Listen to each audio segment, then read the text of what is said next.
every day. However, the question why we can be good without God is much more relevant and interesting.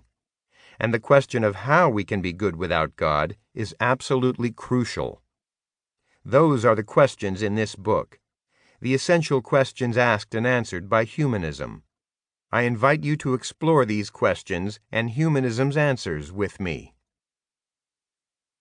Are you religious? If you're not religious, if you don't believe in God, you're not sure you believe in God, or if you think you believe in some kind of higher power, but you know you don't fit into any organized religion, you're not alone. Here's the good news. Over 1 billion people around the world today are like you. All the major studies of world religious demographics, despite different methodologies, indicate that there are somewhere around 1 billion people on Earth who define themselves as atheist, agnostic, or non-religious.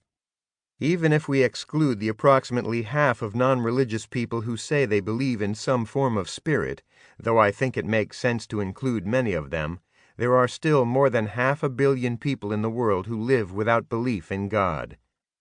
And even in the United States of America, which we're told is the most religious of all the world's developed nations, the non-religious now represent approximately 15% of the population, or approximately 40 million Americans.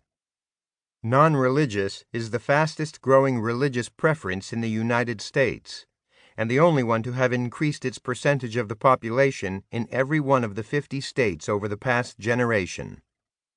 Almost 1 in 4 American young adults today has no religion, which suggests not only a growing trend, but also that an even larger percentage of the United States as a whole may be secular in another generation.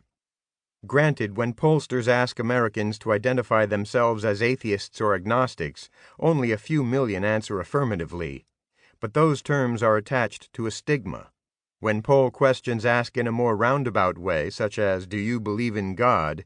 the number who say no or not sure is much higher. And the number of Americans who don't expect to have a religious funeral is in the stratosphere, nearly 1/4 of us. What's more, there's plenty of evidence to suggest that non-religious people are being good en masse. It has long been known that humanists and non-religious people have made extraordinary contributions to science and philosophy, as well as to philanthropy and social justice.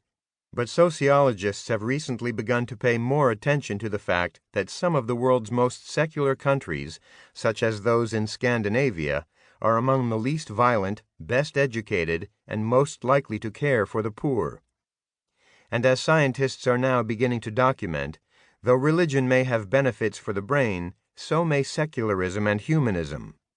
Atheists meditating on positive secular images can gain the same benefits that religious people do from prayer. Strongly convinced non-believers may be among the least depressed people, along with strongly convinced believers. Non-religious Americans have even been shown to be far more likely than regular church-going believers to oppose U.S. government-sponsored torture or advanced interrogation techniques. Some say that all these people have nothing in common beyond their non-belief, or that because they don't call themselves by the same names or join the same organizations, we should not count or study them. This is nonsense. After all, Christianity is an incredibly diverse tradition as well, encompassing beliefs, customs, and organizations that range widely, from arch-liberal Unitarian Universalists in Cambridge, Massachusetts, to African-American Baptists in Montgomery, Alabama, to Mormons in Salt Lake City, and far beyond. If we study Christianity as a big tent tradition, or Hinduism, with its thousands of gods and traditions which many of its followers have trouble agreeing upon, we have to study the non-religious together as well. We may be a diverse group, but no more so than others. Still, up to now, only a small percentage of so-called non-believers have seen themselves as part of a bigger group of like-minded people, let alone a movement capable of improving people's perceptions of them or making the world a better place. Are you a humanist?